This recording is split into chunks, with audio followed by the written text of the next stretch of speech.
Hello, it's Ruby. I'm currently preparing for my Masters in English at Oxford and using this month and a half to share with you how I'm preparing for that and how you can also prepare for the new academic year. And today I am going to be doing a massive reset ready for the new year, and I'm going to be sharing 25 ideas of things you can do to reset for the new academic year, which will just set you up nicely. And there will also be a free printable reset checklist if you want to use that. This video is also very kindly sponsored by Adobe Express, which is a really easy way to make really cool graphics, but I will be talking about them a little bit later.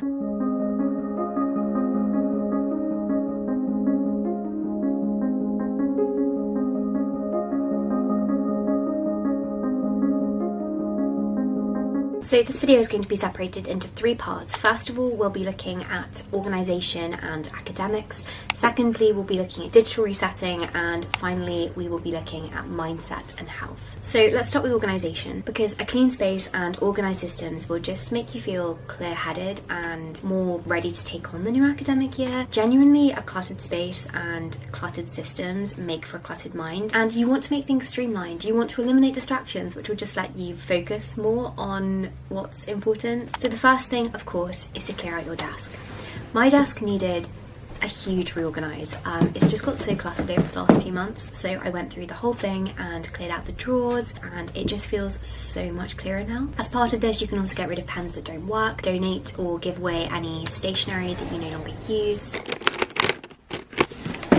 Second thing leading on from that, if you find any notebooks that are half used or used up, I would recommend going through and tearing out these pages. Throw them away if you don't need them. You could file them away in a folder. You might even want to scan them in and compile them together in a PDF and save it to a hard drive, so you can look back on it later. When you've got a notebook which is already half full, you're unlikely to then use it for something new. Speaking for myself, I have so many notebooks which are half used, and when they've already got a certain purpose, I don't want to use them for something else. This is a way of preventing me from buying new notebooks over the course of the year, which I can't promise won't happen because I do love notebooks. The third thing is to make a brain dump of admin tasks that you need to do. There are often lots of little tiny things over the summer that you keep on thinking, I'm going to do this, I'm going to do this, I'm going to do this, and then you don't do it. And when the academic year starts, you're going to be so much busier. Sit down for 10 minutes, make a list of all of these little things that you need to get done, and then put aside a whole afternoon to do all of it.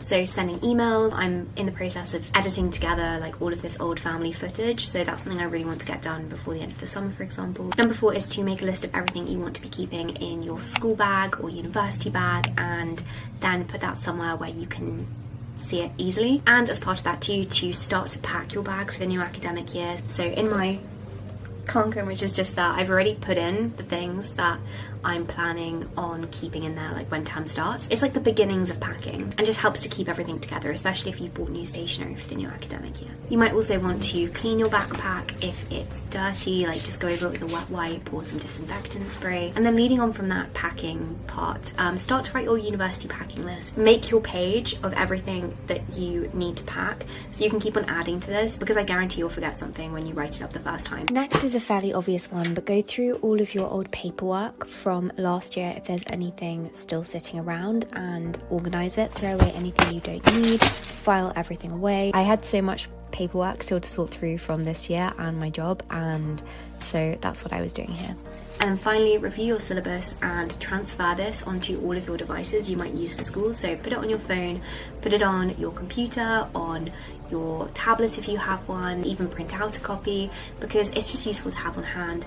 And then go through it, review it, see what's going to kind of come up in the next term. Next, on to digital, because we're using digital spaces more and more, and so having them decluttered and having them streamlined is really, really important. I feel so much less productive when my computer feels really clogged up with files. My desktop often gets really, really crowded with them, and I find it harder to focus when my computer is like that. So the first thing, of course, is to go through your computer and clear all of your files, which is so well needed, and I'm so glad that this video is like really encouraging me to sit down and do it now. Sort them, delete anything you don't need, and just have your devices clear and ready to go for the new year. The second thing is to update your devices for the new year. So if there are any system software updates, to do those, and also to update any apps that you'll be using, which also leads me on to Adobe Express, which of course I've updated, ready for the new year, and their new update has some incredible features. So Adobe Express, if you didn't know, is a way to create really engaging and impressive professional graphics and videos and photos photos, which you can use in so many things. Like I use it when making graphics for Pumpkin Productivity, but you could also use it for group projects, presentations at university or school. And one of the really great features is that you can collaborate in real time. So if you are doing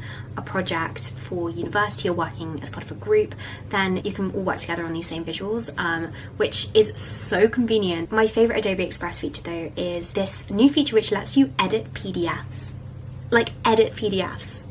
Which feels so bizarre and honestly so useful. I'm just thinking about how much time it would have saved me if I'd had this like a couple of years ago. But you know when you have a PDF and there's like something slightly askew in the PDF and you want to change it and you want to move it around but you can't do it, so you have to go back into the original document and move everything around again. This feature means that you don't have to do that and you can literally just like take part of the PDF and move it, or you can add in text or edit text. I'm going to be using this so much. So if you do want to try out Adobe Express, then you can click on the link in the description box. But anyway, thank you so much Adobe, and now let's go back to how you can digitally declutter, or reset I should say. So the next thing is to go through and unfollow and unsubscribe from any accounts which are no longer serving you. So I think this is a good thing to get into the habit of doing at least once a year. A large part of social media, especially something like YouTube, is consuming content, and we consume and we want to consume different content at different parts of our lives. Like there are certain books that we'll want to read when we're younger that we won't want to read when we're older. There might be channels that you subscribed to last year which no longer serve you. So go through your subscription list and unsubscribe to accounts that you don't necessarily need to be subscribed to anymore, just to make your social media pages more streamlined again. I think this can maybe help you to consume content more intentionally and make sure that you're consuming content which makes you feel good and inspired. I know that I've followed accounts which don't make me feel that. Really, I'm trying to encourage myself to unfollow people. So for example, if my channel no longer serves you, I would encourage you to unsubscribe. I wouldn't take it personally. The third thing is to set folders on all of your devices that you'll be using for academics. So for each of your modules, have a designated folder where you can put any loose files, just so you always know where everything is. Genuinely, this is so useful to do. Then number 4 is to actually clean your physical devices. So you've decluttered the files, but go through, disinfect them. If you've got any dirt anywhere, just use a spray, use a wipe. I always feel so put together when my devices feel clean. Feels too sticky. I think this will ruin my computer if I put it on the keyboard. Wait, but it actually works.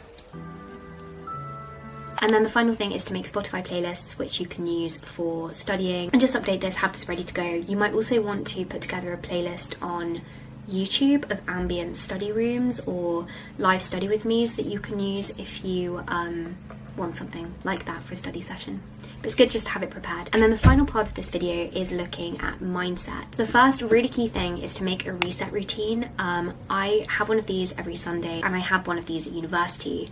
Every Sunday I would put aside a couple of hours to reset everything and kind of keep on top of things. That might be doing something like cleaning and chores, decluttering devices, kind of keeping on top of all of these major reset things that we're talking about today. So write out your reset routine and set it in your weekly timetable as something you're going to do, and do that now, because things get out of hand so quickly and you want to kind of like keep things placated when things get really stressful at school. The second thing is to find some new recipes that you can try when the academic year starts. So make a list of these. I'd recommend finding at least 10 core recipes that you're confident to make, meals that are balanced and healthy, that make you feel good, that you can fall back on when term starts and you're kind of busier. And just write up the recipes and make it easy for yourself when you've got a stressful evening and you don't really want to cook, but you still want to eat something good. So you just want to make a note of these easy recipes so that you can fall back on them. So I actually made a little menu today. I found a template on Adobe Express actually. I thought it'd be fun to make it look like a menu. I don't know. It's just, I'm all about romanticizing little things in life. This just feels more fun than having a list. So I made a menu, and I also made this list of different components of salads,